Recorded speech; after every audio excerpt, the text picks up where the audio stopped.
All right, strong core and happy gut. So the reason why I decided to do this presentation is because I had someone on Instagram reach out to me and say, hey, I've been eating plant-based for a while, but I've noticed that I kind of have a little bit of a pouch and I haven't been able to get rid of it. And so as a Pilates instructor, I started asking her more questions. What is going on? Let's check and see if you have diastasis recti, which is where your abs split after having a baby. She checked and she did have some her ab separation. And that in general for many women will make your belly pooch out a little bit. Then I asked her a second question. Do you have any underlying gut issues? And she brought up some other, specific gut issues that will also affect having more of a poochy gut, with bloating and everything else. So with that, it really made me realize that many of us are struggling with these issues. And it's important for us to just take the time to see, okay, what are all the things that could be playing a role? Okay, so that's what we're focusing on today. All right, Amy, for some reason, I'm seeing your name throughout the thing. There we go. Thanks. Okay, so you will learn how to strengthen your core. We'll talk about diastasis recti, and we'll go over some simple things of how we can fix that, right, with simple and effective exercises. We'll also talk about how to understand the impact of gut health and minimize discomfort and bloating. We'll also strengthen your pelvic floor. So talk about some specific exercises that will help you with incontinence, with prolapse, with some other issues that you may be struggling with. And the goal is that in doing all these things and in looking at your abdominal area in a 360 view, that we'll see all the things that could be playing a role so that you can feel more confident in how your your stomach basically looks and feels. So I'm Allie. I'm a PMA certified Pilates instructor. I've taught Pilates for 15 years. In fact, I thought I would always teach Pilates. I never even thought I'd become a plant-based nutritionist. That started when my husband had a stroke in 2019, which kind of altered my future. And I really got into plant-based nutrition, but I'm still very passionate about your core. And I firmly believe that when your core is strong, then everything else falls into place. And it's similar with eating lots of plants. So when you're prioritizing plants, when you're prioritizing the things that are most important, most nutrient dense, then everything else falls into place. So with that, after my husband had a stroke, I ended up becoming a plant-based nutritionist. And the two things together, we're going to dive deep into both of them, into your deep core and what muscles you should be engaging, as well as, other bloating, gas, constipation, or any other gut issue that you may be struggling with, and how to overcome, how you can live comfortably and help you feel more comfortable in your tummy. This presentation will take about an hour and a half, okay? And I'm here to answer all your questions. I'm here to support you, but I know that an hour and a half may not be enough for you. You may need more support. You may need more of a fitness program to follow. And so I do have a new program that I'm adding to my PlantWise membership. So if you're already in the membership, you can actually sneak peek and look and open up your Kajabi product and see inside. But I am adding that into the membership, and I will be talking about that towards the end of the program. So I just ask you to be okay with that I'm going to share that with you for those who feel like they need more support and help towards then. Okay, so let's talk about the 5 secrets to a strong core and happy gut. So what are the 5 secrets that will help you have a strong core and happy gut? Well, first of all, number 1, you have to know which muscles matter. So I want to tell you a story about my sweet, amazing mother-in-law. She, wanted to build some healthy habits and decided to go to a gym. And she loved this particular core machine. And what it was a forward flexion type of core machine, and you could add weight and make it heavier and heavier. And she loved going to the gym and just, spending time doing that forward flexion, feeling the burn. It always feels so good to feel the burn. And she loved it so much that when the gym went out of business, she actually bought that machine and took it home. Well, as she used it more and more, she started getting back pain. She's like, I don't get it. I'm working my core, right? I'm doing what I think is right. That, crunches, right? She started having more and more back pain and began to realize that sometimes we think we're working our core, but really we could be not using the muscles that actually matter. And those are not just your 6-pack abs. Those are your deeper muscles, your transversus abdominis. right? And though that is underneath the six pack, and it comes all the way around like a corset. So from front and back. So it's not just your abs in the front, right? Not just your six pack area, but all the way into your back. And if we can engage those muscles, if we can keep those muscles nice and strong, then that will support your spine and help to prevent injuries. So we really want to, again, work all the core muscles that surround your spine so that you can prevent injury in the future. If you do fall, you're not going to, injure your spine in any way. So how do you engage those deeper abdominals? And we're going to talk about it. I'm going to show you exactly how, because it's not this forward flexion. It's not crunches. Six pack, it looks great, but it is literally superficial. The six pack abs, you could have huge, big six pack abs and still have a spinal injury because your deeper abs are weak. So again, it's not just about what it looks like, it's what's going on the inside, which is another thing that I think goes really well with plant-based nutrition. Is sometimes we think we want to look a certain way, but what matters is the health of your body on the inside, how well your arteries are looking and everything else on a deeper level. And so let's focus on the deeper level, the things that really matter. So first of all, I want to show you, before I tell you how to check for diastases, I want to show you how you can check for your TA. So I'll come over here so you can see a little bit better and tell me if for any reason you can't see me. I want you to place your hands on your hip bones. So place your fingers, take your fingers, place on the right and the left. Find your hip bones, okay? And then move in about an inch. So you'll move in an inch. And it's okay if it's a little squishy. We just want you to kind of feel in this area. Now, cough. Okay, so cough is a fake cough works. Hopefully you felt the muscles tighten, right, when you coughed. That's your transversus abdominis. The cool thing about your transversus abdominis is you can actually feel it, especially when it goes deeper, when you when you're coughing, you can physically feel it in that area. Other than that, it's difficult to really feel what's going on. So when you'll go ahead and cough, and that's how you know to engage it correctly. So next we're going to see if you have a separation in your rectus abdominis, and that is called diastases. So I know I had mentioned this at the very beginning of the call. I don't know how to turn this off on my Zoom settings, but if you guys have marked the screen, if you can just unmark it, otherwise we're just going to keep going as it is. But if you've marked the screen, if you can just take a second and unmark it, that would be awesome. Okay, so how to check for diastases recti. So what you'll do is you'll lie down and you'll place your feet flat on the ground. Now, I want you to know, even if you have not had a baby, if you have never been pregnant, you still can have diastases. Even if you're a man, you still can have diastases recti. In fact, I've worked with a male client who just, stopped smoking and then ended up gaining a lot of weight pretty suddenly, and that caused that diastases. And sometimes you can catch it or you'll notice it when your belly domes. So if you're doing abdominal work, if your legs kind of go up to the sky and you notice that doming, that means you're not engaging your transversus abdominis, that's not the correct muscles you're engaging. So you want to be aware of that. And then B, you want to see if you have a separation in your abs.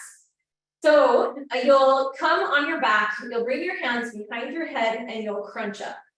You'll find your belly button and then come up about an inch from your belly button. And I want you to take your finger manually across and see if it dips down. You can physically feel a dip. So if you physically feel a dip, you kind of put your finger where that dip is. Again, this is above your belly button. If you feel that dip, see how many fingers fit in that dip. So if it's a 1 finger or a 2 finger or a 3 fingers across or 4 fingers, kind of find that spot, see how many fingers fit in that dip. A really extreme diastases recti is when 4 fingers fit. 1 finger, you can definitely work with that and close it. I don't have any fingers in the top area, so you can close it completely. 2 fingers is still something you want to work on, and 3 and 4 from there on.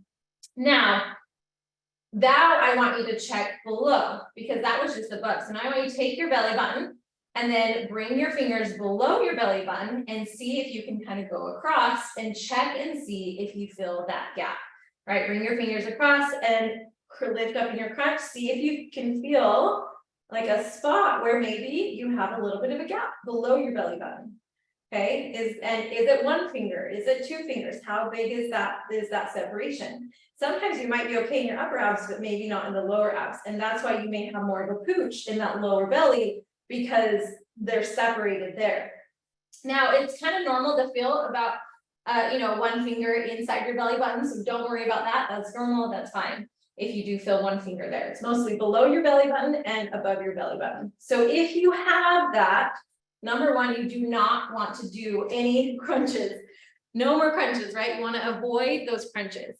And so again, this could be a male, female, a lot of different people could be struggling with this. Yes, would this work to disable the whiteboard? Thank you. I will have to, let me see. Yeah, we could probably pause and then I could do that. In fact, let me see if my team member can do that real quick. Just a second. Thank you for that. Okay, so if you have diastasis, so go ahead and write in the chat and let me know if you have diastasis, right? So did any of you guys find if you had diastasis? If you checked and you found it, did you? Okay. Can you only have it on the top? Yes. Yes. Where to lie down? We'll check later. I think I do. Okay. Yeah. No, perfect. Okay. So yes, you can only have it on the top and you can only have it at the bottom and you could also have it in both areas. So it could be either or both. That was a great question. No, awesome. So the good thing is it's nice to know if you do or if you don't, because if you don't, then you're like, okay, I'm good. I know I don't. And I don't have to worry about modifying for forward flexion. Now, if you have osteoporosis, we'll talk about this towards the end of class. You also don't want to come into forward flexion with osteoporosis. Okay. So those are the two things. If you have diastasis or if you have osteoporosis. If you have one or under a finger, does that mean I have it? It still means you want to be careful. So if you can fit a full finger, you want to be careful. It's kind of normal if you've had it bigger and then you've gone all the way down to a finger, like that's amazing. But you still don't want to be doing too much forward flexion, but you're safe to do a little bit of it. Are you putting pressure on your stomach with your fingers for the diastasis? Yes. So you put pressure, you want to really put pressure down and go across. So put pressure down and go across to see if you have it. And that you'll be able to do it from there. Okay, so this is just kind of to show you, let's see, what it may look like in your stomach if you had no body fat, where you can kind of see those muscles, right, that are separated. And that's what it would look like if you had absolutely no body fat. Are you putting pressure on your stomach with your fingers for, yes. So you're putting pressure on your stomach to go across just to see if you can dip down. You need to be able to feel down. So you can see that down. All right.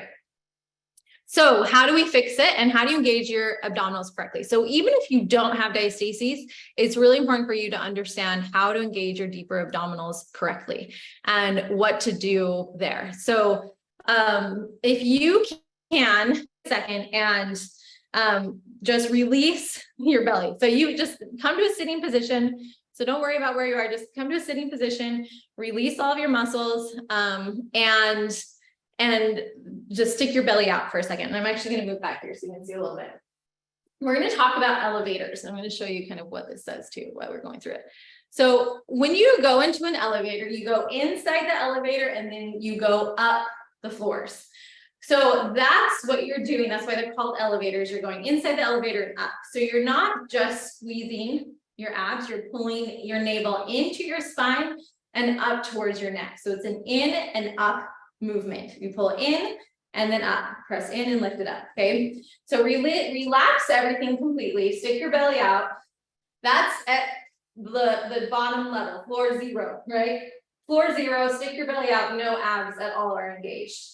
Now I want you to go straight up to level 10. So I want you with all of your might without tucking your pelvis. You're not tucking forward. You're not tucking back.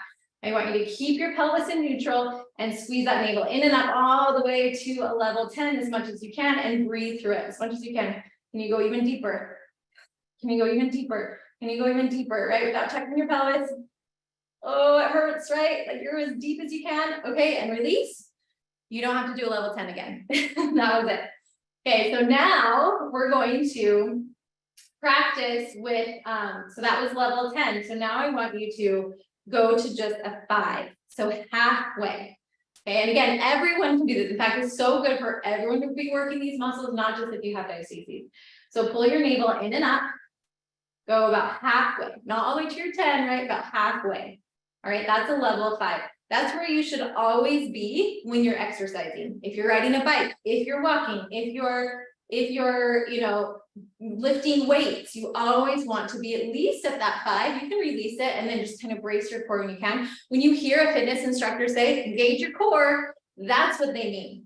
They mean pull that navel in and up to about a level 5. Okay, so now release. It is hard. And maybe level 5 might be a 7, you know, if you feel like it's so hard. So now release completely. Okay, so now I want you to go to a level 2. Just a little bit of in and up, just the slightest little bit. Okay, navel's in and up. That is where you should be all day long. Every day, all day is at a level 2. And you notice that just doing that, your posture improves, right? Just pulling in just a little bit. That's where I say it's an instant tummy tuck, because you're just pulling those abs in and you're supporting your spine, and it's not tiring. It's not too hard. You may feel a little tired because of how hard you pushed at the level 10. But you're just pulling it in slightly. That's where you should be when you're doing the dishes, when you're picking up things off the floor, whatever it is, so that you protect your back. Okay, that level 2. Now release. Now we'll talk about how to actually do a transversus exercise. So if you've been told you have a weak core and you need to work on your core, this is what you should be doing at least 3 times a day. Okay, in the morning, at lunch, dinner. You can do it while you're eating. This is the beauty of it. This does not have to be an official exercise. I want you to pull in from a level 5. So go in the elevator up to your level 5 and hold it for 1 minute. Just hold it while you're eating, while you're doing the dishes, while you're waiting in line somewhere. Just hold it at that level 5 and just breathe. 60 seconds, okay? 60 seconds, then you can release it. Then see if you can go to a level 7 or maybe even 6, right? So you can go, oh, let me just go a little bit more. Navel's in and up, shoulders down and back. I can talk through it. I'm not squeezing so hard that I can't breathe. You're just pulling that navel in and up, 60 seconds, and then release. Take as long of a break as you need. And then do it again up to a level 7. Again, I don't want you to go all the way up to that 10 again. We did that once, you don't have to do it again. So squeeze that navel in and up, and abs are in tight. Here's your level 7. Okay, so that's where you're at to keep everything engaged and to prevent any anything that could be going on there. So abs are in, everything's in nice and tight, right? And release. That's how you can engage your core without having to do any exercises, and that's how you strengthen your core on a deeper level, so that you can protect your spine. So those are elevators. Inside our program, I'll give you a couple more things that you can do, but that's just something that everyone can do anytime, 3 times a day, squeezing, engaging from about a 5 to a 7, 2 to 3 times a day for about a minute each time. Okay. Now, why is it so important just to hold it? Again, we're squeezing nice and deep. We're not tucking the pelvis. It's really important for you to know we're not tucking that pelvis. You can also do pulse. If you're bored with just holding it, you can do pulses. Go 5 to 7, 5 to 7, 5 to 7 without tucking the pelvis. That's the trick. I want to show you. This is tucking the pelvis, right? So 5 to 7. This is tucking the pelvis. I'm not tucking, right? Even though that does engage, it's not completely wrong. But I want you to be able to do it without tucking. It works you more if you can do it without tucking. So 5 to 7, release. 5 to 7, you can just kind of pulse. It's a good workout. Like, you should feel this. I feel this, just demonstrating. You're welcome to hold your belly, to hold it anywhere just to check and make sure you're doing it right. And then lastly, another thing I do want to show you is heel drags. So if you are getting even more bored and you want to add it into your workout routine, at the beginning of your workout or at the end of your workout, you can add a heel drag to this. So you keep your pelvis in neutral. You extend the one leg out, keep the other leg bent, and you drag your heel. And this creates tension in your lower abs. This makes you work even harder. So you'll pull it in, navel's in and up. Again, you're not tucking and you're not arching, you just squeeze. And you really try to even do some hip presses, some hip squeezes, to try and knit those abs back together. So you drag it in and just kind of squeeze your abs together. You can do this manually with your hands. Drag it in, right? You'll do it again on the other leg. Pull, drag it in as you create pressure down on your heel, and you're engaging those deeper abdominals, and you're feeling it deep, deep, deep in your core.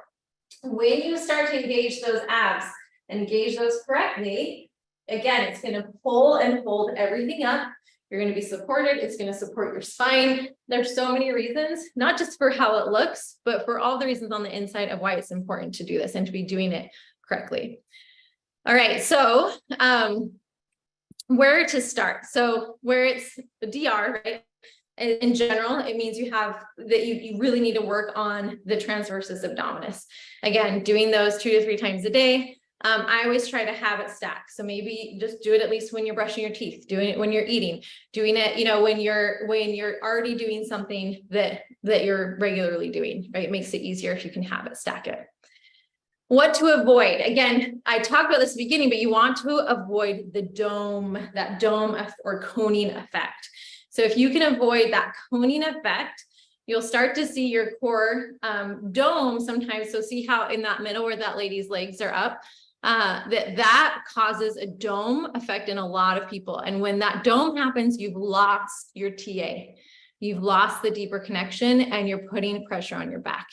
So you want to avoid that. Whenever you see it, you stop, start all over, modify, and do it until you can keep your belly flat. You'll hear this in classes a lot. Pull that navel in and up. Pretend like you're zipping up a tight pair of jeans, or pretend like there's a 10-pound weight on your belly, or pretend like someone's going to punch you in the belly, right? You pull it in and up. That's the correct way to engage. You also want to avoid rotation. So not only are we avoiding forward flexion, which is crunches, we don't want to be doing crunches because that's not going to work your deeper core. You don't have a transversus, if you don't have diastasis, you don't need to worry about it. You can do crunches occasionally. And you can do crisscross occasionally too. But for someone who has a weaker core, it's important to stick with those basic, close up your gap before you go to this kind of crisscross movement. You know, you'll see this a lot. You don't want to be doing these, and you don't want to be sticking those legs up and down. You don't want to be putting a lot of pressure. So you can't even make a dome, but pretend like there's a dome, you can kind of see it. I don't feel any abs here. I feel this in my back. All right, tuck and lift, then the abs are in nice and tight. So that's the biggest difference. And again, avoiding those crunches, not only for those who have DR, the diastasis recti, but for those who have osteoporosis, because with osteoporosis, we're trying to work the muscles that help in posture, that pull you back up, and not to strengthen the muscles that are going to put you forward again, right? So we want to make sure that you go back. Now, for everyone else who doesn't have DR, who doesn't have osteoporosis, again, it's okay to do crisscross. It's okay to do crunches because we're trying to work you, all of the muscles that surround your spine and trying to work them evenly. So I don't want you to think they're wrong because they're not wrong. You just need to balance the deeper abdominal work with the crunches. We don't want to just be doing one type of core exercise.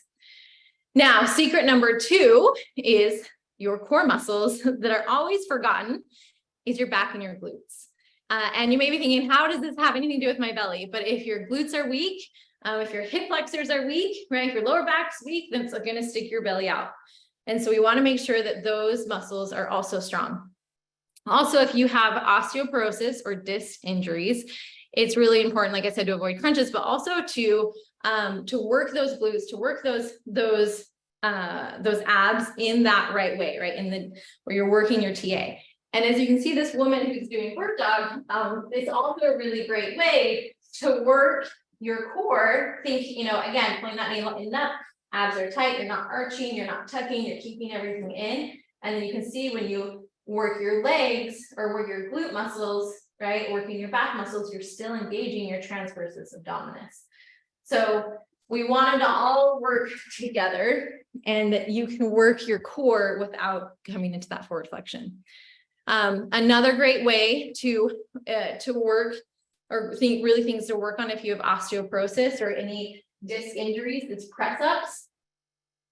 So press ups are when you're on your belly, you just press into the ground, use your hands to help you lift, and you only go as far up as you feel comfortable. But again, we're trying to undo all that bad posture, undo gravity pushing you forward, giving you a hump back, right? We're trying to undo it, strengthening those back extensor muscles as you lift up, right? You can also do a slow swimmer. So pretend like you're swimming, lifting your right leg and left arm, and then left arm, right leg. Again, working your back and glutes to help support your core. So when people are told, oh, you have osteoporosis, you need to work your core. Well, it's not just your abs, it's working your back. And this is a really, really good exercise for osteoporosis. And disc injuries too. Okay, now going back to the glutes. If you don't engage your glutes properly, your back will compensate. You're gonna have major back pain if you're not doing it correctly. So we always, always, always want to think, you know, if you're lifting something up, something heavy, and you know this, you squeeze your bum to lift, and think about it. Glutes support your knees. They prevent falling. They aid in balance. So if you have knee issues, one of the best things you can do is to work your glutes. But if you have knee issues, you're probably not going to be able to squat. So it's this, there's a lot of like contradictory things going on. Same with osteoporosis, like you're supposed to work your core, but you can't forward flex. So how do you manage that? And it's just more simple things like clams.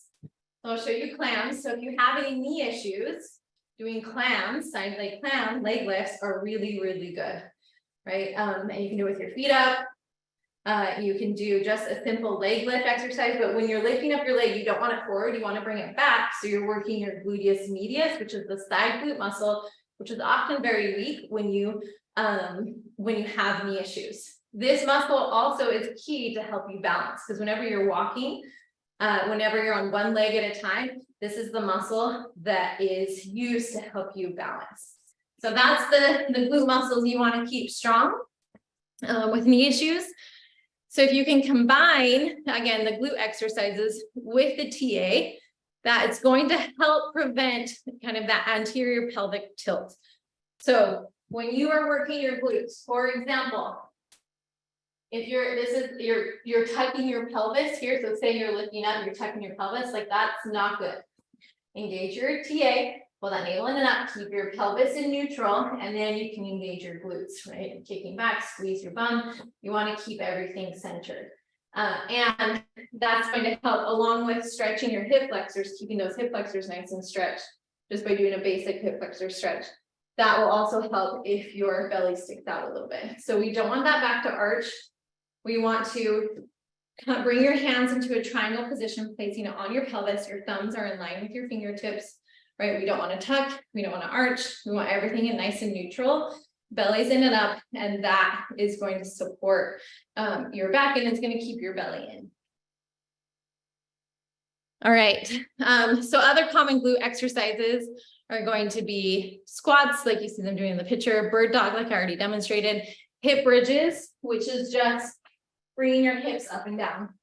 And we're going to talk about this in a second, but for pelvic floor issues, this is a really, really good exercise too, because it takes gravity off. But when you lift, if you ever feel this in your lower back, it means that you're arching.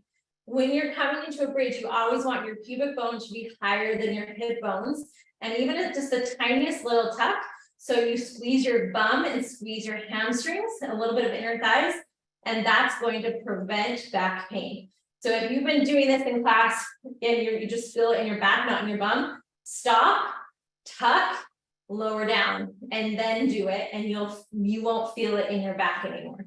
Okay, but this simple exercise, so if you were to do elevators, then if you were to just do elevators and bridges, that is super simple and easy way to rebuild core strength, even if you're not one to work out, right? Those are just super simple exercises that anyone can do. Let me know if you guys have any questions with any of these. I know I'm going like a mile a minute, but don't forget your hip flexors. Like I mentioned earlier, make sure that they are stretched. You're stretching those hip flexors because they can contribute to your protruding belly. Adding a basic hip flexor stretch at the end of class will help. Now, when you stretch your hip flexors, I did want to mention that you always want to add a little bit of a posterior tilt of your pelvis. So I'm going to stretch, I'm going to hold up here, right? Flex my foot. And then if you'll notice, right, my back wants to arch. If I switch it, if I try to bring my pubic bone closer to my face, if I pull it in and tuck a little bit, I feel a much deeper hip flexor stretch and a much deeper quad stretch. So you'll add that flexed foot tuck, and you'll have a good, nice hip flexor and quad stretch to help keep these nice and loose so that your belly doesn't stick out. Okay, so let's talk about the pelvic floor. Before I go on, is there any questions about the TA? Any questions about that? Any questions there? Cool. Awesome. Okay. So the pelvic floor, it literally carries the weight of your world. All of it, right? Is the pelvic floor. It's like this trampoline that's carrying all of your insides, right? Holding everything together and up. And so the purpose of the pelvic floor is to support the bladder, your bowels, your reproductive organs. It helps to prevent incontinence and prolapse of the bladder and bowel. It promotes typical sexual function. So like keeping your pelvic floor strong can improve so many aspects of your life. And it's often weakened by pregnancy, childbirth, by prostate cancer, or any type of cancer really in that area, obesity, and straining from chronic constipation. So if you think about it, when you're straining on the toilet, you're pressing down. And when even in childbirth, you're pressing down. So when we work the pelvic floor, we're pulling those muscles up. And here's just kind of a picture of the pelvic floor muscles so you can see. So it's these red muscles that hold everything, that's holding up your bladder, right? It's holding up a lot of the bowels. All of those things are held up like a hammock. It's from your pubic bone to your tailbone. So think about a hammock, right? From pubic bone to your tailbone, and it's pulling it up. Can a C-section affect the pelvic floor? Yes, because even during childbirth, why I said you're pushing out, just holding a baby, because look where your uterus is, right? So just holding the weight of a baby, especially if it's a big baby, the weight on that hammock underneath, that can really weaken your pelvic floor muscles. So you can see why that can happen. But I've had women that never had babies that have very weak pelvic floor muscles just from living life, right? Gravity, just pulling things down, gaining weight. And it just puts more pressure on that hammock that again goes from your tailbone to your pubic bone. So some people need to actually relax their muscles. So I'm not saying that everyone has weak pelvic floor muscles. Some of you may have super tight pelvic floor muscles, which causes other issues. Or some of you may have strong pelvic floor muscles in some areas and weak in other areas. So it's kind of like unfair that it's so complicated because it is like a trampoline, right? There's so many different springs and areas and muscles coming from different directions. And so you could be super strong in one area and weak in others. And so it's good to kind of balance strengthening as well as stretching, which I'll show you. So again, this can help prevent incontinence. So I just want to talk to all of you. I want to look you in the eyes and say, if you pee your pants a little, even if it's just a little bit, when you run, when you walk, when you sneeze, when you do jumping jacks, when you jump on the trampoline, even just a little bit, that means that there's work to be done, that you can definitely do that. Now, if you really struggle with incontinence, like that you feel like you have no control, that's where you definitely need to see a physical therapist and work on that. But I want you to not give up on it. Like, even if your day-to-day life feels great and you only pee your pants when you sneeze or when you're jumping on a trampoline, know that there's still room for improvement and you can work on this and improve that. Okay. Also it can affect your GI system, like it can create constipation. There's a lot of issues where it's like pelvic floor dyssynergia, where you are so tight that when your colon's like, okay, I'm full of poop, but we need to let it out. It won't open, or maybe it'll open just a little bit and you have like little rabbit poop. That could be because of just and not even just like the tightness or the weakness, but really just the brain connection.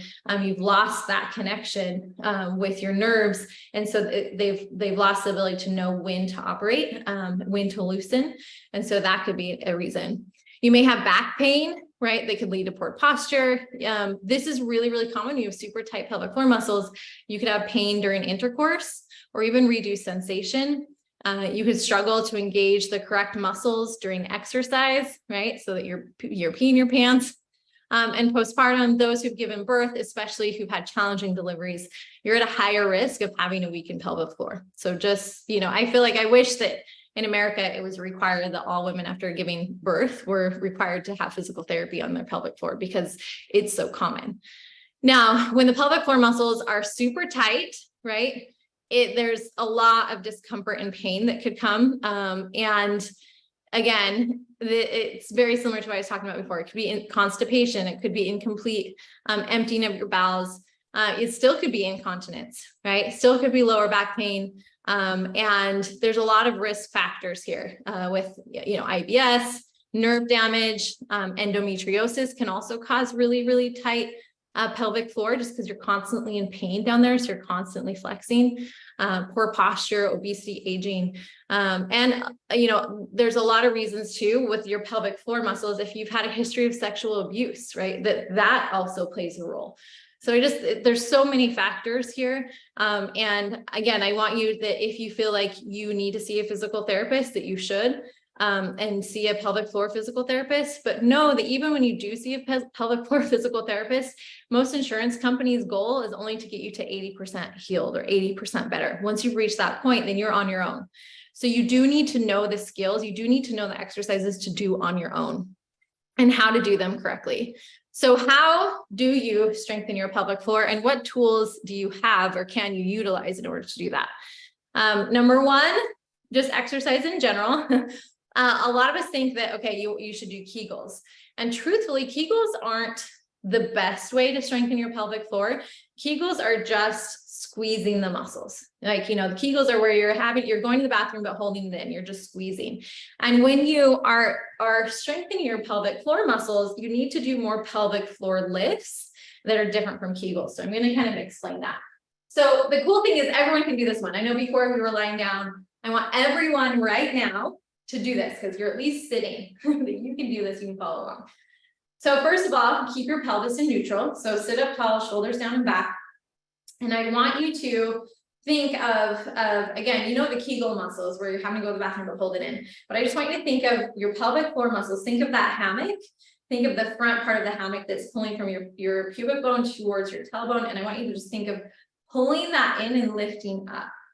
So pulling that muscle in and lifting up, okay? And then I want you to think of the back side of the hammock also pulling up. So just visualize a hammock underneath you. And it's like, hey, we lifted the front side of the hammock. Now I want you to lift the back side of the hammock. Now I want you to lift the two sides of the hammock and just pull up. And then go ahead and release. Okay, so now let's go a little deeper in our visualization. I want you to imagine that there is a marble underneath you, okay? And it's the marble is underneath your vagina. And I want you to think of using your muscles to pull that marble up inside of you, right? See if you can pull that marble up inside of you and think you're engaging your transversus abdominis too, just naturally. That's a secondary muscle that's engaged, but you're pulling in and up, and see how that's different than just Kegels. Kegels is just like, okay, squeeze, everything squeeze, release, and you're almost tucking and pressing down, where we're just lightly lifting and pulling everything up. So if you have like prolapse, if you have and you're struggling through that, this is one of the most basic exercises that you can be doing. So maybe instead of the TA exercises, the elevators we talked about earlier, I want you to be doing these instead, where you're just thinking of lifting up that hammock from the front side of the hammock, the back side of the hammock, and then each of the sides of the hammock, just pull up. Right? Or imagine that you're using those muscles to pull a marble up your vagina. You're pulling everything up. Okay, and lifting it up, holding it up for 1 minute if you can, as you talk through it, your shoulders are relaxed, and then you can release and then try again. Again, just pull up for 1 minute, just nice and gentle. I don't want any straining. It's just a nice gentle lift. Okay. Now, other exercises like I showed you before is the bridging too. Bridges are awesome, and especially if you can squeeze the ball or something between your knees, because anytime you're working your inner thighs, it's very easy to also work your pelvic floor. The inner thighs are, can easily start to engage your pelvic floor. So you can come into a bridge, you can squeeze something in between your knees, and that will help you squeezing your glutes. There's a lot of muscles going on, but the nice thing, your body really likes this, especially if you have prolapse too. Your body really likes this because gravity is not pushing down on you. Like, it takes gravity out of the picture, and you can just squeeze your pelvic floor muscles without that press down motion from gravity. And also, if you are worried about prolapse or worried about, just that you push down so much on your pelvic floor in the past. So whenever you do weights, I want you to do them sitting down, right? Lifting weights sitting down, because again, we don't want to put more pressure down. We want to always be pulling in and up. Even when we're working our core, it's all about that in and up. It's lifting everything up because gravity is naturally pushing it all down. Now, squats are also great, but they're not great for everyone. But if you feel like you're healthy enough to a spot where your pelvic floor is strong enough, squats are fantastic to keep them stronger. But again, if you have pelvic floor issues, you don't want to be adding weight to those squats. But when you are doing squats, you want to kind of you can just sit down, right? And then squeeze up. Think about the up motion in the squat where you're lifting up and squeeze up through your pelvic floor. Now, you may have heard of jade or yoni eggs, and they can be helpful. Basically, you put them up your vagina and it gives you biofeedback. So you can feel where your muscles are weak or where your muscles are strong. And the trick is you don't want to leave these inside of you. This is only for certain exercises where you're trying to squeeze your right side, you're trying to squeeze your left side. Like I talked about, forward and back and right and left, you can actually feel the egg inside of you. You can also literally, like I talked about pulling the marble up, you could use an egg to pull it up or down, and you would do that lying down, and you can use the muscles to pull it up and to pull it down. Now, that is only after you have hopefully seen a physical therapist and they've made that recommendation that can be helpful. But remember, there's a lot of tools outside of just like a jade egg that a physical therapist can give you to help you understand where you need that support. Here's the cool thing. So one of my really good friends out here in Washington, D.C. is one of the best pelvic floor physical therapists, and she has agreed to do a Zoom call with me this next month for anyone who is in our membership. So it's an awesome opportunity where you can ask her questions, and she'll go over and talk about different tools that she utilizes in her practice or recommends to her clients. And so that will be super helpful. Again, general advice, not any particular medical advice for individuals, but she'll join us in a Zoom call this next month. Okay, so we've talked about the core. Now it's time to talk about gas and bloating. You've hung out with me this long, so I appreciate we've gotten this far. Is there any other questions that I did not address with your core, with any issues there that I can answer before we move on to gas and bloating? If so, let me know. Perfect. All right. I'm going to grab a drink of water and then we'll talk about how to manage the bloat. Okay. You shouldn't do any crunches with osteoporosis. Correct. Osteoporosis is a no-go for crunches. You do not want to be doing crunches. I want you to work your abs. The thing is, you can still take a workout class. So what you would do is, if the instructor is like, okay, lift up, you would just keep your head down. So you could do anything that the instructor is telling you to do, you would just keep your head down, right? So you could still do a lot of stuff and still work your abs correctly. You just wouldn't be adding that crunch to it. Perfect. Okay. Can prolapse also affect my tummy sticking out? Yes, because everything's pressing down. Right? So again, when you're pressing down, I can kind of show you, think about I'm relaxing all of my muscles. If like these muscles are not engaged, they're not tight, like naturally my tummy will stick out, right? Until you want to train to use the pelvic floor will help you lift, and your TA will also help you lift your transversus abdominis. And if you can just hold it at that level 2, again, that will help to prevent your stomach from sticking out. Just pull it in and lift it up. We're lifting everything up. We're pulling it in and up. Where normal day-to-day gravity is pushing it down, down, down, right? Relaxing out. So we want to pull it in and up. Perfect.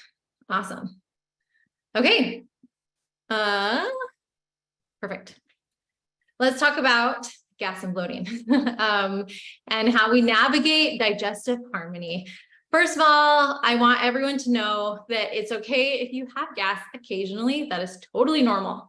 In fact, it's normal for you to toot, right, up to 26 times a day. In fact, if you want to know if you're in the normal zone or the not normal zone, start counting how many times you're, letting gas, you're farting. And sometimes it's helpful because you get, man, this is happening a lot. And it's helpful because you can sometimes narrow down exactly what food might have caused that. One time I was on vacation with my husband and this is right when we went plant-based. I was doing a no sugar challenge. So of course we were on vacation and naturally wanted a treat. So we bought the no sugar chocolate, which has like sugar alcohols in it, which cause gas and bloating. And so we're on vacation. I'm like, wow, we are both abnormally, tooting. I'm like, what's going on? What changed? And you can I started counting how many times it was happening. And I was able to see I'm not eating anything crazy different than how we're eating. What's going on? What have I changed? And then I Googled, can no sugar or sugar-free foods or sweeteners cause gas? And 100% they can. So sometimes it's helpful to be kind of a scientist or, just look at this like the scientific method and try to figure out what are the variables that are different and what could be going on so that you can understand your body a little bit more. And I'm going to talk about all the different variables that could be affecting excessive gas and bloating. And so it can come from simply just swallowed air. So if you tend to drink out of a straw a lot, just making that one simple change can reduce the amount of air that your body has to deal with. It's either going to burp out or toot out. So just swallowing air is a basic thing. A lot of times, which is where you feel it, is acidic compounds that are neutralized in the stomach, gas from your bloodstream, fermentation from your gut microbiota, especially fiber. So if you're eating a lot of fiber, this could happen. Gas from bacteria, eating other bacteria's farts. There's a lot of things that could be going on there. And many of that is totally normal. But what do you do when you're feeling atypically gassy? Well, we want to, again, be like a scientist. So what could it mean? And I want you to pay attention to the smells. So smelly gas can be that you need to have a BM. So it's totally normal. If you're like, man, I'm tooting a lot. And then you go to the bathroom and you're like, oh, that's why. You don't have a problem. You don't have a gas and bloating problem. We needed to go number 2, right? And so that's normal, nothing to stress about. It could also mean that you need to ease up on animal-based foods. If you have an eggy smell, hydrogen sulfide, that you may be eating too much of eggs, for example. It also might mean that you have specific dietary triggers with your diet. And it's important to kind of find those dietary triggers. And they change. So, and I've spoken with people who in the past, maybe they were really sensitive to garlic, but now they can handle garlic. So it takes your gut time to adjust. I don't want you to think that just because now garlic and onions gives you gas, that it's always going to give you gas. It's just maybe your gut's a little off balance. A lot of the times this happens when you transition too fast to a plant-based diet. When we first went plant-based, we went all in. 100%. We were making big, large salads every day. And I actually was fine because I think it wasn't that much different from what I was eating before. But my husband, it was bad. He smelled so bad and it was terrible. And had we not had a strong why, had we not, decided to just keep going through it, we probably would have given up because it was so terrible. But over time, his body adjusted, his microbiome adjusted. And now if he eats animal-based products, then he smells really bad. So sometimes that could be the cause. Eating foods high in lactose, so dairy or fructose. A lot of us, actually 75% of the world's population will at some point become lactose intolerant. So it's super common. And so it's something really important to keep in mind. Painful gas could be from slow motility, which leads to bloating, or you could have a hypersensitive nerves in your gut. So how to deal with it when you feel atypically gassy? Experiment with a few of these suggestions. Number 1, again, reduce the swallowed air, especially if you're burping a lot. So stop sipping out of a straw. Avoid carbonated drinks, right? Avoid chewing gum. that can help. Chew slowly and thoroughly. Even just chewing your food to the consistency of applesauce can really, really help. And it makes a big difference. Going on a walk after you eat can be super helpful just to help with motility. And this helps even if you're constipated too. Anything that you can do, bike ride or even whatever it is, just moving your body, dancing after a meal will really help with motility. Low intensity rhythmic exercise, even just swaying side to side can help. Keep a food journal for a couple weeks too, to try and figure out like, what is it that's causing me to be atypically gassy, keeping track of what you're eating, kind of like I did, where I was like, what is it that I've changed? Why is this different? And notice patterns. Like sometimes I've noticed every 6 months, my family gets together, and when I'm in Utah visiting my family, we get together for general conference, and there's this big breakfast. And I swear every time later that evening, I'm gassy and I have to go back, like, what is it? And I think it's like the refined flours now, like in sugar, high sugar foods, high refined flours could make you gassy later on because you're used to eating more fruits and vegetables. So it's not just the high fiber foods. It could be the high sugar foods. It could be whatever your gut is not used to. It could cause gas and bloating. So what to do when you're in the middle of it and you're uncomfortable? What can you do with that? And number one, ginger is really helpful to reduce any type of pain. Ginger tea. Fennel seed is amazing. So if you're in the middle of really uncomfortable gas, like just cramps, if you were to chew fennel seed, just keep it, you can buy them at the grocery store, buy the spices, just chew it. And within 30 seconds, you will start to feel a release. That's how amazing fennel seed is. It automatically releases your muscles in your gut. So keep that on hand, especially for kids. Like if your kids have an upset stomach, you can have them chew fennel seeds. It's really helpful. Peppermint tea is also helpful to relax the muscles in your gut area. Digestive bitters can be helpful. And, just adding probiotic foods regularly is going to help prevent a lot of the gassy things going on. We want the healthy gut, your gut to be healthy, and we want those healthy microbiota to grow. And in order to do that, if you're choosing to just nibble on prebiotic foods every day, it can help you to grow a good, healthy gut microbiome. So, sauerkraut, just a nibble of sauerkraut every day, just a little bit. And if you keep doing that regularly, you'll see that your gas can start to go down. So here's some tricks when eating plants. So a lot of people ask, okay, what can I do to help? Let me go back to this question. So what's an example of a prebiotic food? So there's probiotics and prebiotics. Prebiotics are what's going to feed your gut microbiome, and probiotics is going to help it grow. So we want to feed the microbiome, and we also want to encourage it to grow.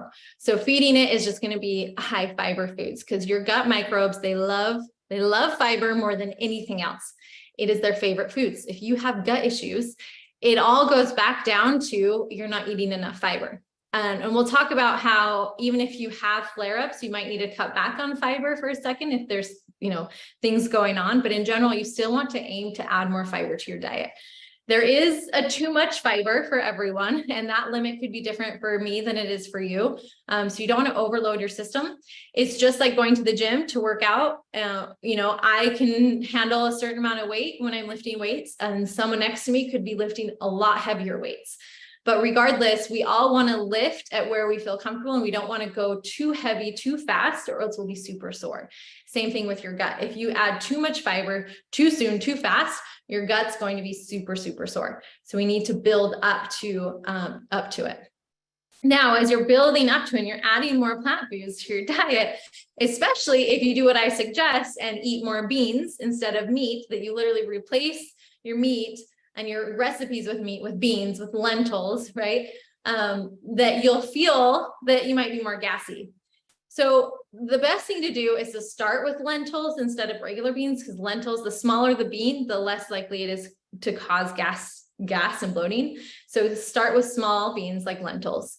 Then if you want to experiment with larger beans, you can soak them and then rinse them after you've soaked them overnight. So soak them for about 8 to 10 hours, then rinse them. Then you can even let them sit there for a while and kind of, rinse them every day or two, and they'll start to sprout. And when they're sprouted, then they have a lot less of the things that can cause gas and bloating. So if you can soak, rinse, or even sprout beans, that will help. I don't even soak my beans half the time anymore because I'm super lazy. I'll just put them in my Instant Pot and I will cook them. And then I make sure to rinse them off, because even just at least rinsing them off, it will help reduce that. Now, if you're not struggling with gas and bloating, you might not even need to do that. I have a friend that she makes an amazing black bean recipe, and she just takes them dry, puts them in, follows the recipe, and has no gas and bloating afterwards. They're not sensitive. This is just if you're sensitive to it. Okay. Using digestive spices makes a big difference. And that's why you'll often see in Indian recipes, ginger or cumin, right? Because cumin is so good to help, really help in the digestive process and help reduce gas and bloating. And ginger is to help release your muscles and help with any gas pain or bloating. Again, fennel, same thing. Those spices are amazing. So anytime I make beans, I always put in cumin, because that's going to help with the digestion afterwards for everyone in my family. And this is something that not a lot of people know, but what's amazing when you eat beans, if you pair your beans with greens, the two do an amazing job together to help reduce gas and bloating. And that is because greens contain digestive enzymes that can help reduce gas. And so when the two are mixed together, they balance out the soluble and the insoluble fiber ratio so that, again, it's not causing too much gas and bloating. There's such a perfect balance. So if you can, again, anytime you're eating beans, also add greens, the same amount of greens, you will see a huge reduction in the amount of gas that you have. Now, remember with the greens, especially if they're cruciferous vegetables, to always cook or steam those cruciferous vegetables. Now, along with beans, cruciferous vegetables are so good for you. They're amazing. Cruciferous vegetables are the best foods to help, fight cancer from forming in your body. You want to be eating cruciferous vegetables. However, the irony of the whole thing is that they cause gas and bloating in many people. And so in order to prevent as much gas and bloating from the cruciferous vegetables, you want to cook or steam them. So always eat them cooked or at least steamed to prevent as much gas and bloating. Like, I know if I eat raw shredded Brussels sprouts, I'm going to feel it. But if I eat cooked shredded Brussels sprouts, I probably won't. So just keep that in mind. And then we're going to dive a little bit deeper into this, and it's choosing low FODMAP foods. And there's an app, and if you want to go ahead and look it up right now, you can use the app FODMAP A to Z and limit your portion sizes of red foods. So we'll talk about that, and I'll show you what I mean in just a second. And then I can tell you all of these things and all of these little, do this, do that, do this. But at the end of the day, if you are stressed, if you have unresolved trauma, if you're working through something mentally, it's going to affect your gut. Your gut is the second brain. You could be doing everything right, but until you heal unresolved trauma, until you work through your stress, you're going to continue to have these gut issues. So it's so important that you work on your mental state as much as your physical state when it comes to your gut, because it is your second brain. It goes hand in hand. Here's some other drugs or supplements you can take if you are feeling atypically gassy. So it's simethicone can break up gas bubbles. Activated charcoal can help reduce gas odor. You can also use digestive enzymes like Beano can help you. Again, this is just in the beginning until your gut starts to adjust. So I don't want you to think that you always have to use Beano. You just want to use it while your gut's adjusting, or you can pair your beans with greens. Does the same thing. So they can just be at just something to help you through the transition process. So if your gas is painful, it can mean a couple of things. Number one, it could mean abdominal wall weakness or dysregulation. Guys, we just talked about this. If you have a weak core, it could affect your gas and bloating. You need strong core muscles to help push the food down and through your intestines and into your colon. You need a gentle pressure from your transversus abdominis. That's why I say always fold into level 2. You need a little bit of pressure to help things go down. to help everything move along. So keeping your core strong is going to help you significantly. If you have a weak core, then everything's just hanging out and it's not getting that little bit of pressure that it needs to pull things down. And again, this is super common, especially after pregnancy. And so another thing I want to bring up that is if when you eat, you instantly have bloating or like instantly need to go number 2, it could be a sign of a deeper issue going on. It could be a sign of SIBO, which is small intestine bacterial overgrowth. And again, it could be the weak core issues. There could be a lot of things playing here. Now, fermentation. That's naturally going to happen inside of your body, right? And sometimes inflammation, which is an imbalance of the good bacteria with the bad bacteria, can cause more bloating and gas when you have too much bad bacteria going on down there. Like SIBO is literally small intestine bacterial overgrowth. You're having too much bad bacteria in your small intestine, which causes bloating and gas. But you know how you overcome it, ironically, is eating more fiber. But you have to go super slow. You have to really take your time in order to help balance out the good bacteria with the bad. So we want to always be feeding the good bacteria. In order to feed the good bacteria, you need more fiber. So the answer is not just eating meat and white rice, because that's not going to feed the good bacteria that will help you actually overcome this. So again, it's going to be uncomfortable. And sometimes you may have visceral hypersensitivity where you just could, I like to explain that, like when I was pregnant with my babies, I would feel babies move in my belly and be like, oh, the baby's moving. And then afterwards, when they're out of my belly, sometimes I feel gas and bloating and be like, oh, that's the baby. Oh wait, I'm not pregnant. Like that's a similar feeling. Sometimes your food could just be moving down along, but you have had so much trauma in the past and so much bloating and painful experiences in the past that as soon as you feel just a little bit of it, it's like, it's that you're hypersensitive to it. And so you need to kind of work through that. Those hyperactive pain signals, right, are going on, and that's, not typically normal. Okay. So how do you deal with it? It's not a one size fits all, right? It may require a combination of a lot of these things. So meal spacing, number 1, is super helpful, and allowing at least 4 hours between each meal for your body to completely digest, completely move things down before you add more food in, will help so that things don't start to build up. So spacing your meals, right? 4 hours between meals. 12 hours overnight. So stop eating, give your body 12 hours, give your gut 12 hours to not have to be, bringing new foods in to digest. Give it 12 hours, fast 12 hours overnight, and you'll see a big difference. Smaller portion sizes. Just because you're eating healthy, delicious foods, it means you could be overloading your system by eating too much all at the same time. So, you can experiment. Maybe you do want to do the 4 hours spacing, or maybe you want to not worry about the meal spacing, but just do smaller portion sizes more frequently and see if that helps. You can kind of see what is best for your body. Also, you want to watch your fat intake. It's really going to slow things down. And so it's great to focus on omega-3 fats, which are avocados, nuts, and seeds. But we want to avoid too much cheese, too much dairy. The number 1 source of saturated fat in the American diet is from dairy. So really keep that in mind. And then again, the lower FODMAP diet, which I'll go into detail in just a second. Herbal remedies, like we talked about, can help: peppermint, fennel seeds, probiotics. Sometimes you can take an actual probiotic and it can help. And the reason why is because it's feeding the good bacteria. And now, ideally, I would love you to actually feed the good bacteria with food. But instead you can feed it with, with actual probiotics if you want to try that.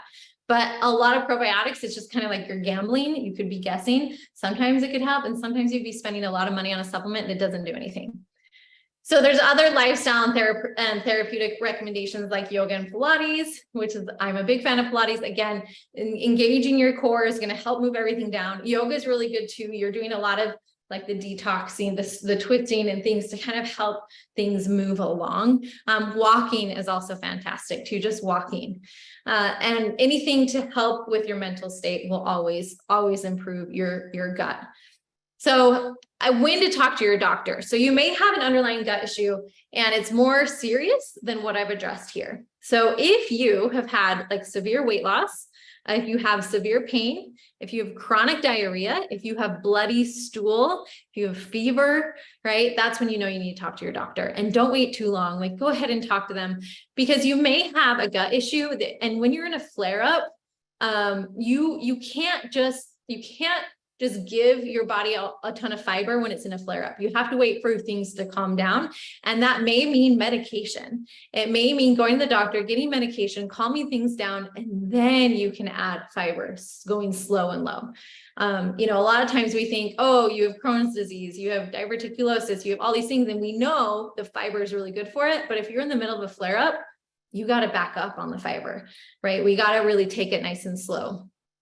And so, sometimes we got to be wary of just general recommendations to avoid gluten, be wary of general recommendations to avoid like any specific food, unless you feel like you have noticed in your body that it feels better. And it could be not because gluten's bad for you, but you could have a lot of other things going on that exacerbate the problem. And it's the gluten is more of a symptom and not the actual underlying cause. Does that make sense? A lot of people feel better after they go off gluten because they're not eating as many processed foods. So it doesn't mean that it's the gluten fault. It could be a lot of other things playing a role. Okay. So I've talked about FODMAPs a few times. So what are FODMAPs, and how does this play a role? Well, FODMAPs are fermentable oligosaccharides, disaccharides, monosaccharides, and polyols, aka fermentable carbohydrates that aren't completely digested and absorbed inside of you. So they're found commonly in beans, in fruit, in wheat, in dairy, in nuts, and veggies. Now, these are critical for a diverse gut microbiota. So the answer is not to avoid these forever. The answer is to take a step back, to not overload your system, right? And to slowly build things back in. And so in certain amounts, some of these foods can cause havoc on your system and can cause bloating and diarrhea. And you may need to go on an actual FODMAP diet where you take all of them out, like 100%, you take all FODMAPs out, and then you slowly add them back in one at a time. So you can determine which one is causing or this issue, which one are you sensitive to? It could be dairy, it could be gluten, it could be something else, but it's kind of like you wipe the slate clean and then bring them back in one at a time. Now, that's not the elimination diet. That is an elimination diet, and that's not what I'm going to talk about. You can do that with, an aid of a doctor. But what I want to talk about is how you can know when you've overdone it. How you can be a scientist in understanding your body a little bit more and understanding how food reacts in your body. So you have fructose, lactose, fructans, and galactans, and polyols, and all of these things. So, I talked about earlier how sugar alcohol causes gas. It's one of the FODMAPs, right? All of these things are known to cause gas in most people. And usually it takes a certain amount. So not to say that anytime you have lactose, you're going to be gassy, but at some point, many people are sensitive to these things. And galactans, right, are found in legumes. So that's why beans cause a lot of gas in a lot of people, but they're also in pistachios and cashews. And so when you add, you're eating beans, plus you're adding on top of it cashews, plus you're adding sugar alcohol from your sugar-free chocolate, plus you're adding dairy, plus you're adding even just simple fruit that can have fructose in it. And when you add these things on top of each other, then you're going to be gassy and bloaty, right? You're going to experience all that. So with that, it's important for you to increase your fiber just super slowly, right? And for those who are experiencing this, I want to show you this chart, okay? So this chart shows you how to plate your plate correctly. And again, I talked at the very beginning about the FODMAP A to Z app. So if you can download that app, it tells you which foods have a certain color, or which foods are more likely to give you gas. So a high FODMAP food is going to be red. So like beans, cashews, garlic, onions, apples, goji berries, things like that. That's a red food.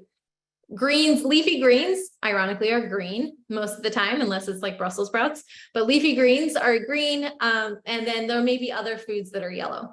So for example, when we switched to a plant-based diet, everything was going great. We were eating big salads. I had no issues. My husband did. I had no issues. Things were fine. Then COVID happened. And not only did I have the stress of having to deal with my kids, which, as I just talked about, stress on your gut, like not a good combination, but also I was playing around with new plant-based foods, and I started, learning how to make cashew sour cream, and I started learning how to make the energy bites, right? And I was like, oh, let me add goji berries to them. They're so good for you. And learning about all these foods and how good they are for you. And then we'd be eating beans. And then all of a sudden I had an episode where I was so gassy, so bloated, so uncomfortable. And I'm like, what am I doing wrong? I'm supposed to be eating this way. Why am I having these issues? Why am I so gassy every night? What's going on? And then I learned about FODMAPs. And not a FODMAP diet, not an elimination diet, but a plating your plate right FODMAP diet. Guys, I paid like over $300 to learn this, and I'm giving it to you for free. This information will save you if you're trying to figure out, why am I so gassy? What's going on? And I realized in the time that I was like, wow, I am eating apples every day. I'm having beans every day for dinner. I'm having these, goji berries. I love onions and garlic. And I realized that my plate wasn't just like a quarter red. It was like 3/4 red. Like, holy cow, that's why I was having so much bloating and gas. And so for you, you may need to look at your plate and understand FODMAPs and which foods cause gas and bloating, and like take a step back. Don't overdo it, right? Don't go all the way overboard just because those foods are good for you. Really take a second and adjust your plate correctly. So this will make a big, big difference. Now, just because you're sensitive now doesn't mean that you're always going to be sensitive. So remember that, FODMAPs are very individualized and they change for you. So in general, once you don't feel bloated anymore, right, you can start to kind of experiment and understand which foods make you more bloated. What's going on?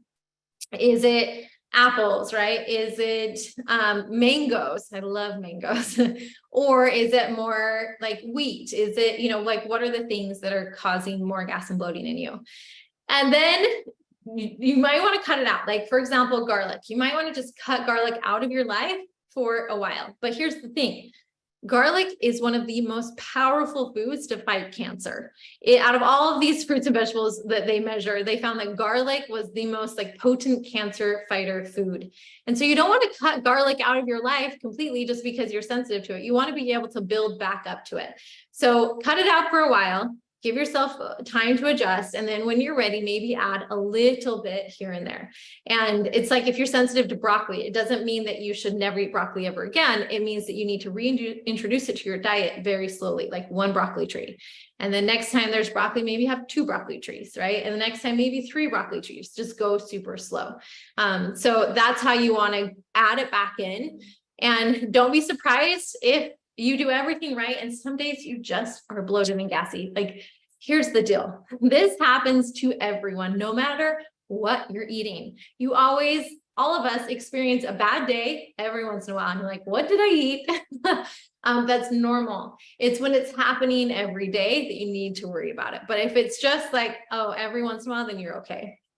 Now, if you don't want the hassle of having to deal with FODMAPs, these are the general foods that cause a lot of gas and bloating. So we talked about those cruciferous vegetables and beans, but other foods worth trying eliminating for a while are going to be apples, cauliflower, dried fruit. Dried fruit is a big one.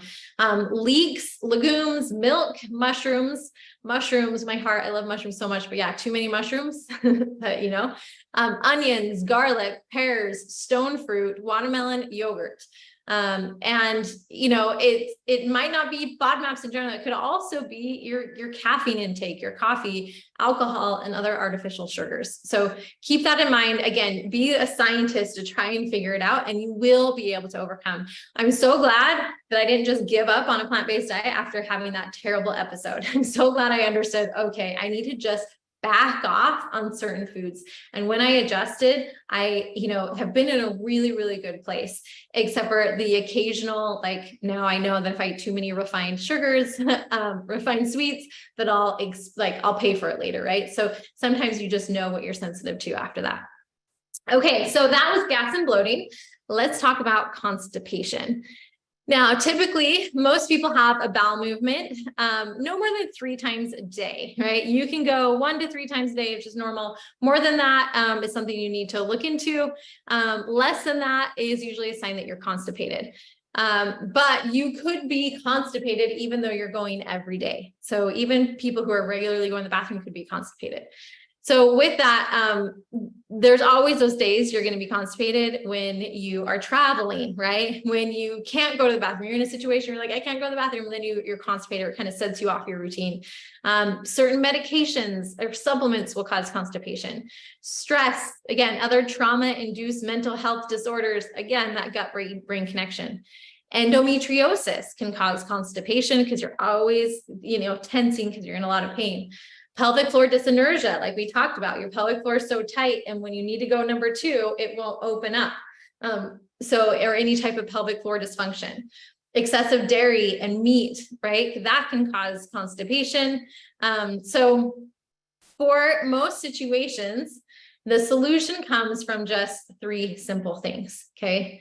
So the 3 simple things are, number 1, you should always talk to your health professional, but in general, eating enough fiber containing foods. So if you are constipated, and if it's not just like an odd day out, if you're constipated, you want to make sure you're eating enough fiber. Okay. How much fiber should you be eating? 25 grams of fiber a day for most females, 35 grams for men. So at least getting to 25 grams of fiber a day. So just start counting it. Add it in slowly. Don't go overboard. I don't want you to be eating like 80 grams of fiber, 100 grams of fiber. That's like going to the gym and lifting as heavy weights as possible, right? We want to start slowly, add in slowly, because that will just aggravate the problem. If you're constipated and then you add a bunch of fiber, then you're going to be crazy bloated because it can't move, right? We want, the fiber is great, but when the fiber sits in your intestines for a long time, it's just going to cause bloating and gas. So we want the fiber to, give that stool some motility, and you have to really clear yourself out first. Okay. Stay hydrated. So one of the best things you can do is to drink water first thing in the morning. So drinking enough water will help things start to flow. And, consider your alcohol, your caffeine intake. Remember, caffeine dehydrates you. It instantly will pull a lot of the water into your urine. So too much caffeine can prevent you from going regularly. Focus on the high in water foods like fruits and vegetables, right? Check your urine to see what color it is, to see if you're hydrated or not. So if it's the color of straw, then you're hydrated. If it's a darker yellow, then you need to drink more water. Moving your body every day, just moving your body, just exercising, just walking will help with constipation. So if you can just move more than what you're currently doing, it will help you through the process. And you can also get more support with fiber supplements, Metamucil. When you're just starting into it, that can help you with just 1 teaspoon a day. You can eat prunes, right? Or kiwis, eat 4 to 5 prunes a day, or 2 kiwis daily. Just adding 2 kiwis to your daily diet, you will stop being as constipated. Improve your bathroom routine. Just sitting on the toilet first thing in the morning, if you don't feel like you have to go, will help. Just stay there for a while. You can look on your phone, do whatever, just kind of tell your body it's time, and then things will start to flow. Drinking water first thing in the morning will also help. Using a stool to prop your legs up is also great too. Again, the meal spacing, like we talked about before. And then if you really are super constipated, you can try magnesium citrate. That will clear you out. What magnesium citrate does, and it's a supplement that you can take, and make sure it's citrate, because there's a lot of different magnesiums. So it could be magnesium biglycinate is not going to have the same reaction as magnesium citrate would. So magnesium citrate will pull water into your bowels to help you go. And it will stimulate your BMs. And it's a safe way of doing it. I'd much rather have you take magnesium citrate than a stool softener. That's going to be a lot better for you. And so, talk to your doctor always. If you're trying these things and it's not helping, make sure that you talk to your doctor.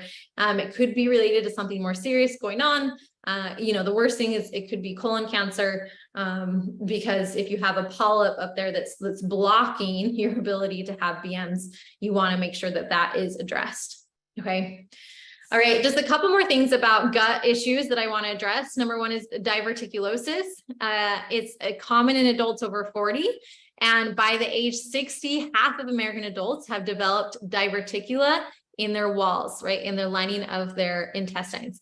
And 30% will experience a flare-up. Now, a flare-up is diverticulitis.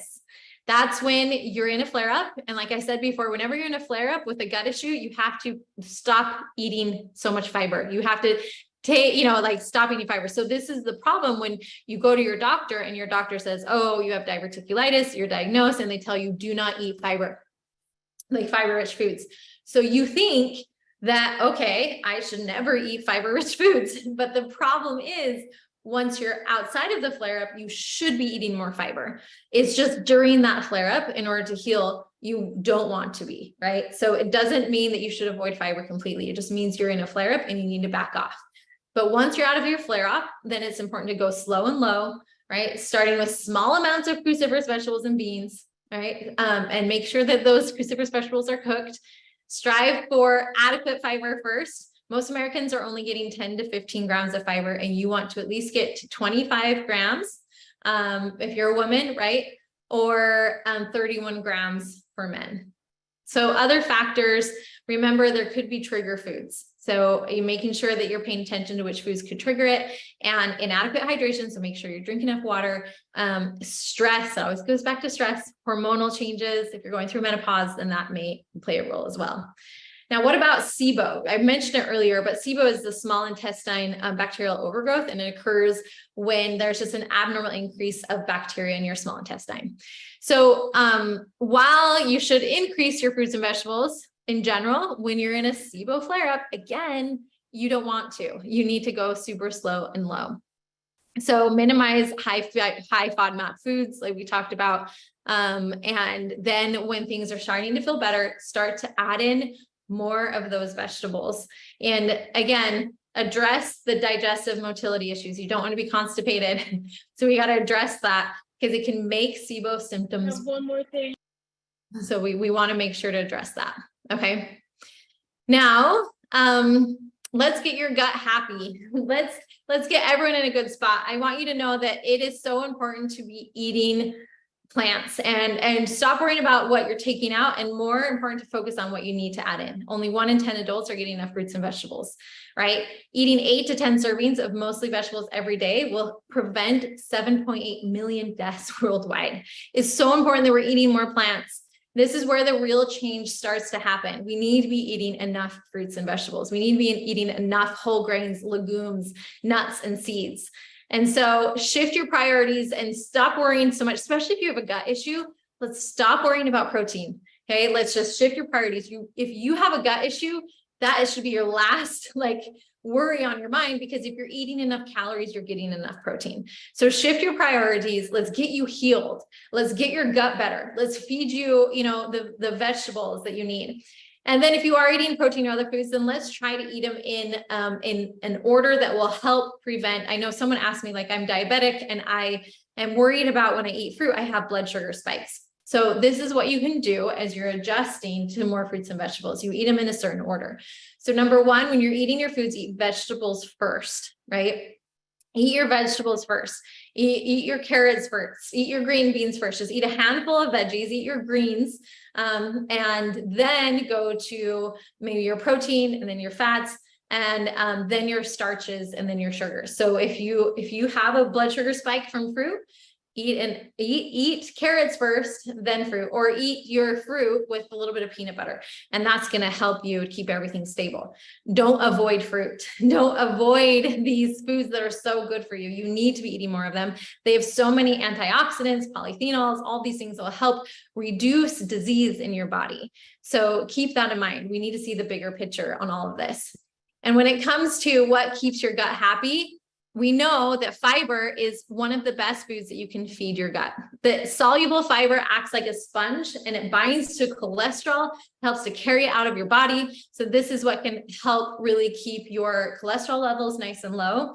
Insoluble fiber acts like a scrub brush and scrubs out your intestines to help, remove excess hormones, remove excess cholesterol, that's soluble fiber, remove all the things that we don't want in there. And then again, fiber is also going to help give you some bulk to your stool and help you go more often.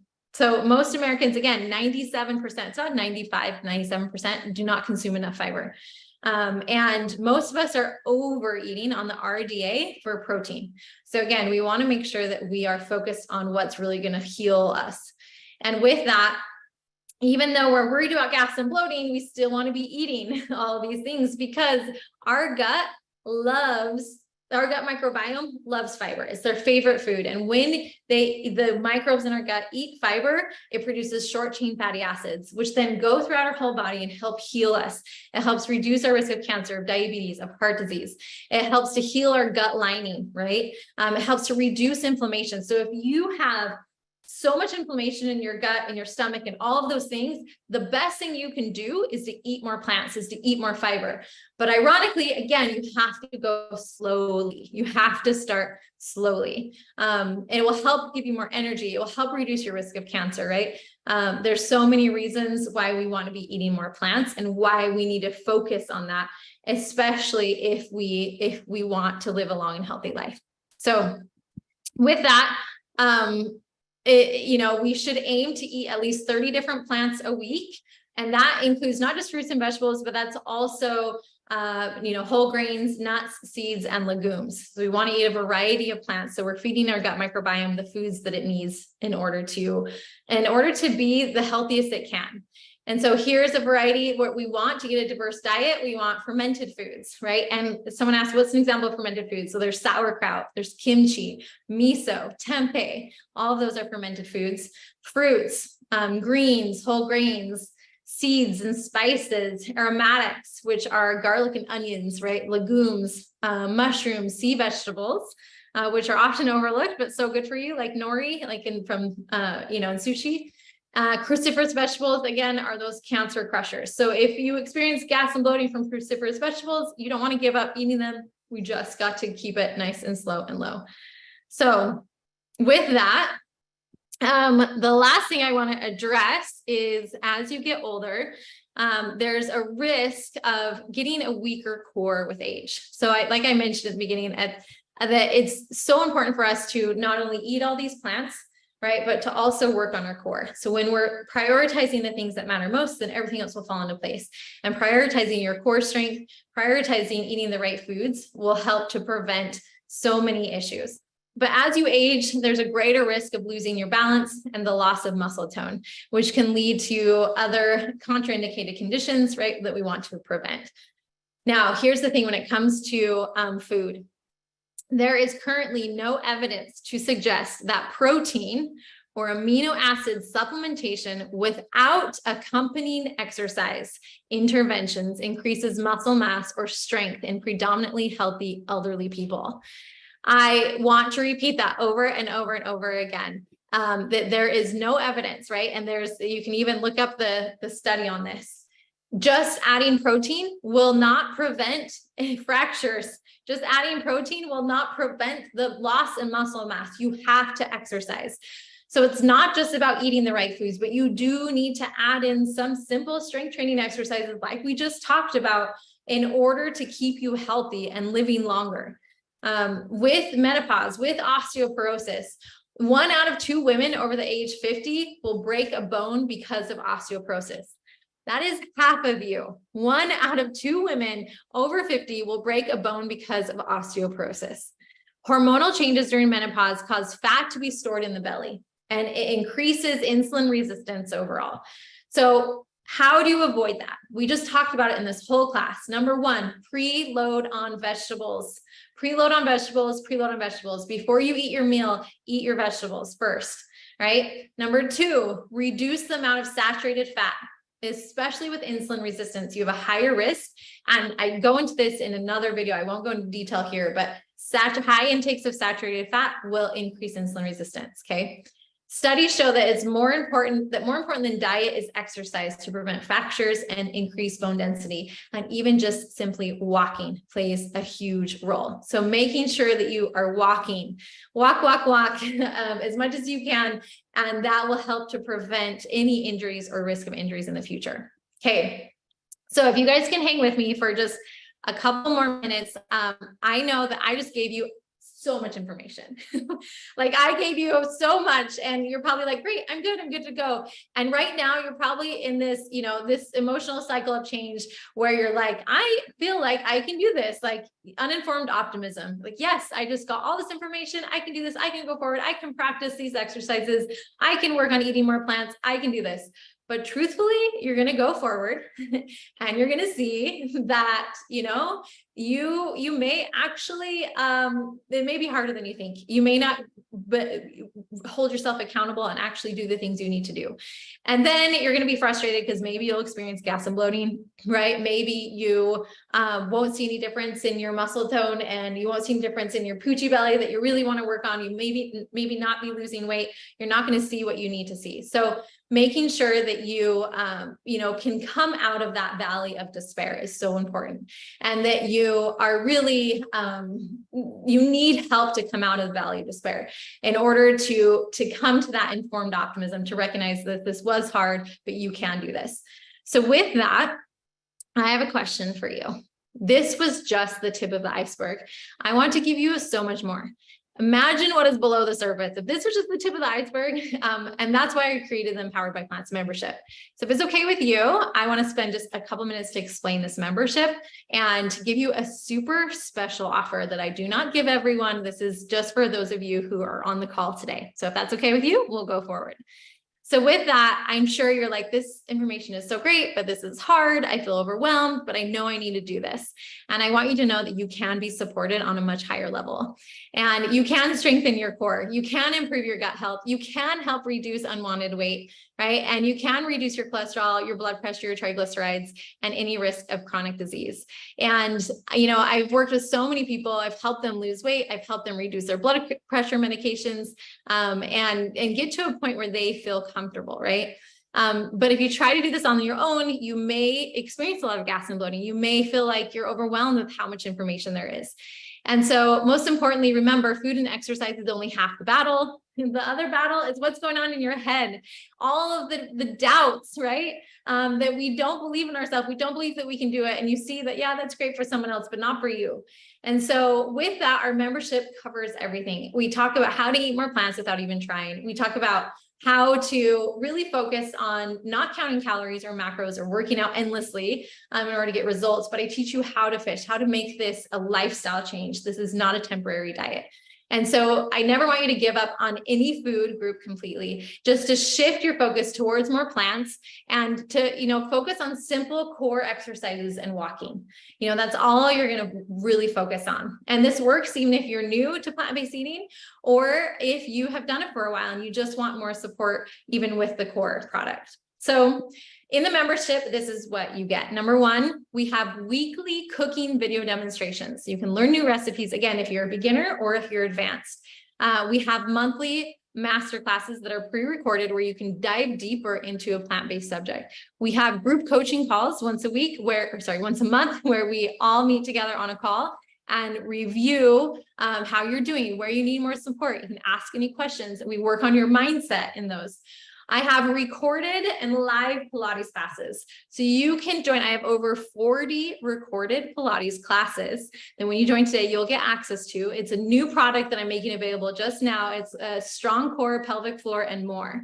And with that, it's all these recorded classes for knee pain, for osteoporosis, for pelvic floor, building up a pelvic floor, and for closing up your diastases, right? Along with those who are more advanced and who want to work a little bit deeper, who don't have any of those issues but want to work on that, we have more classes available to you. We have meal planning classes. We have small group accountability pods. We have the No Recipe Cookbook. And most important, the thing that most people have seen the biggest change in their life is the emotional eating reset. We go deep into emotional eating. So all of this is worth over $2,000, right? This is insane how much value is in this membership. And I want to ask you, a question. Does that feel like it would be worth it? Well, what if I threw in another bonus gift? You'll also be able to join next week's 3-day weight loss challenge. Only those inside of my membership can join the challenge. So next week, I'll dive deep into 3 days of information on the weight loss challenge. And the bonus number 2 is within your first month, like I talked about earlier, we have a Zoom call with Erin, a pelvic floor specialized physical therapist, where you can ask her any questions. And so that's a huge bonus if you joined today.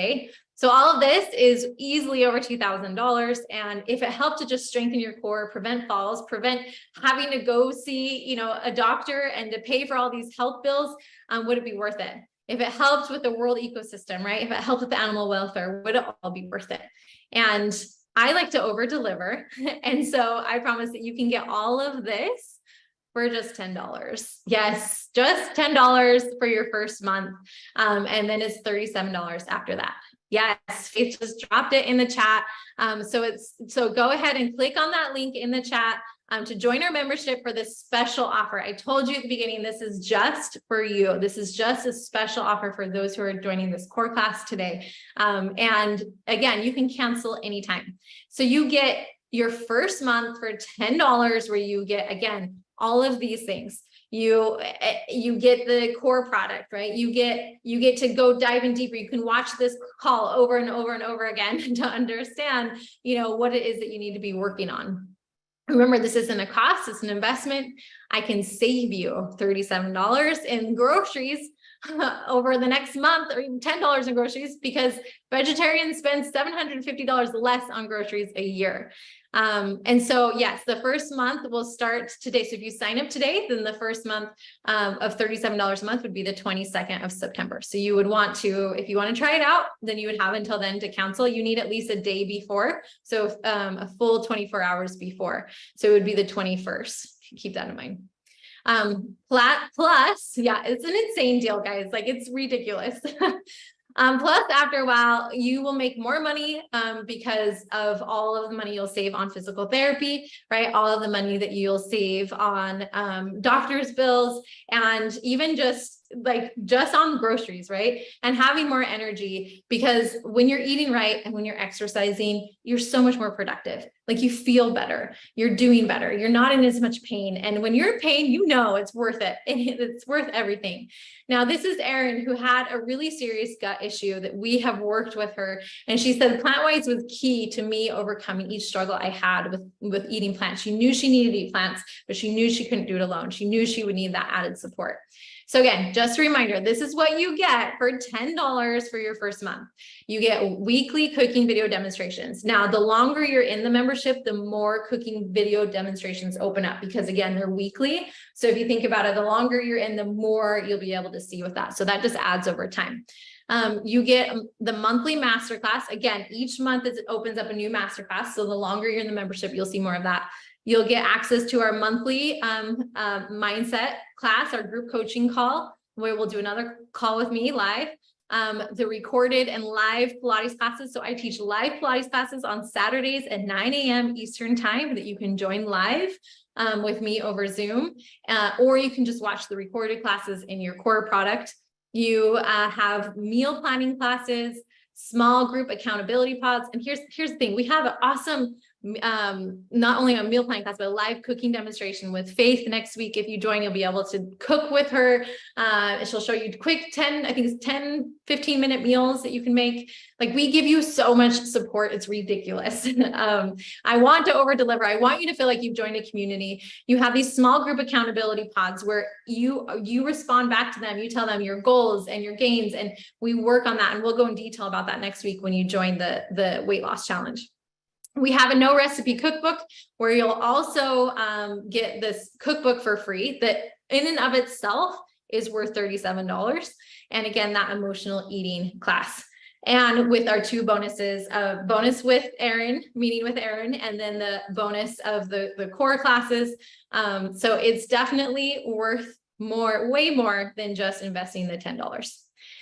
So are these meals all plant-based and kid-friendly? Yes, I have 6 kids. I know what it's like to make meals that taste good and yummy. And so they totally are. They totally are. They are plant-based, but again, you can always adjust towards your needs. So you have 2 choices right now. You can do nothing, which is fine. You can hope that all this information you just learned that you can apply, but you're going to have questions.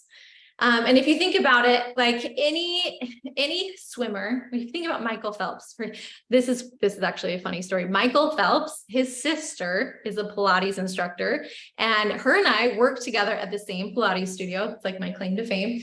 Anyway, she's awesome, the sweetest girl ever. But if you were Michael Phelps, for example, you know he didn't get to where he was by himself, right? He had a coach, he had mentors, he had teams.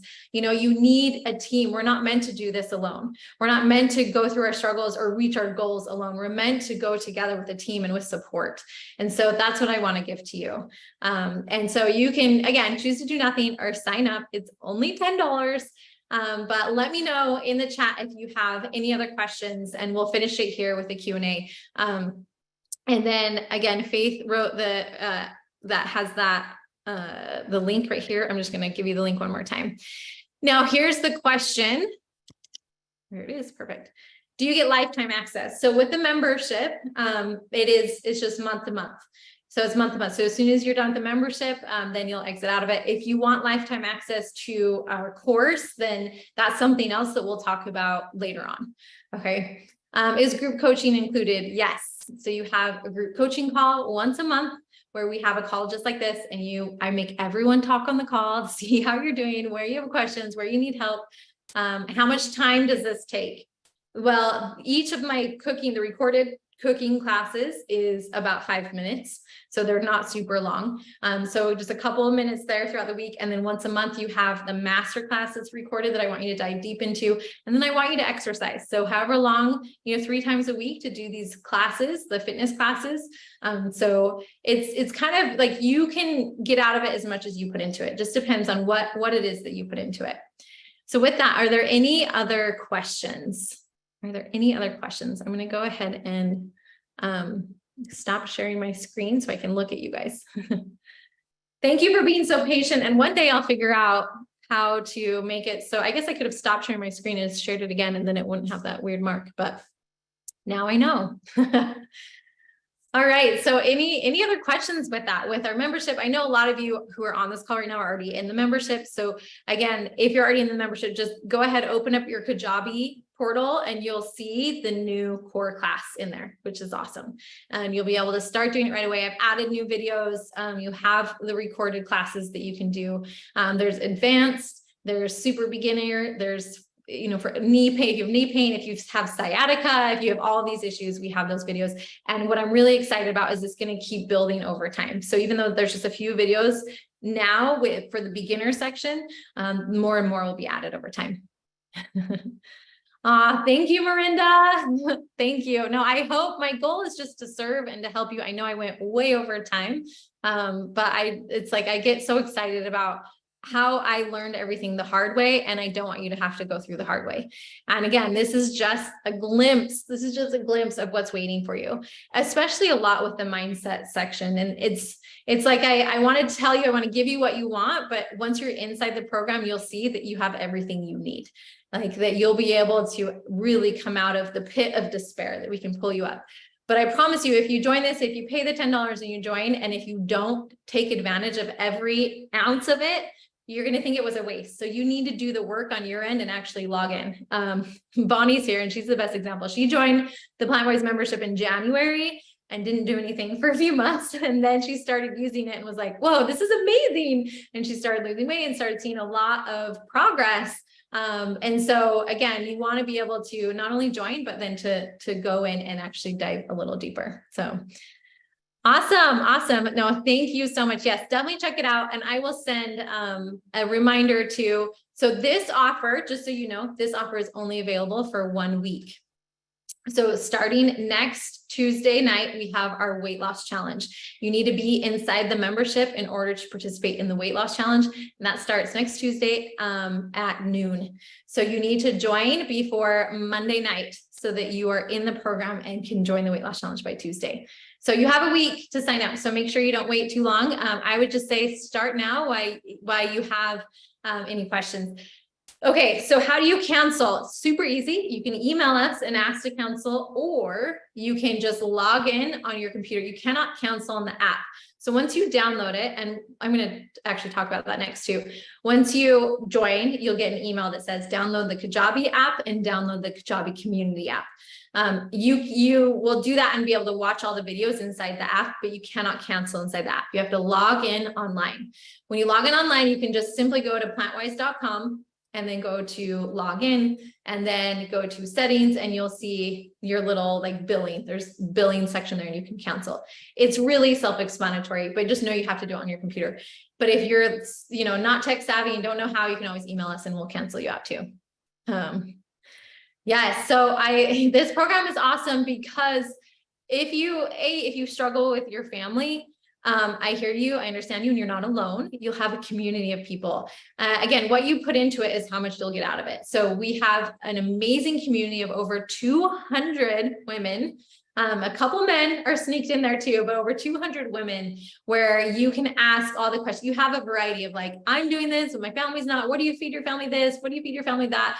This membership is really a community. You're joining a community and you're getting the support that you need in every way, not only from me, but from them, and which is key in this process. So awesome. I'm going to hit that. I'm going to give you that link one more time so it's easy for you, and then let me know if you have any other questions. I'm going to go ahead and turn off that recording.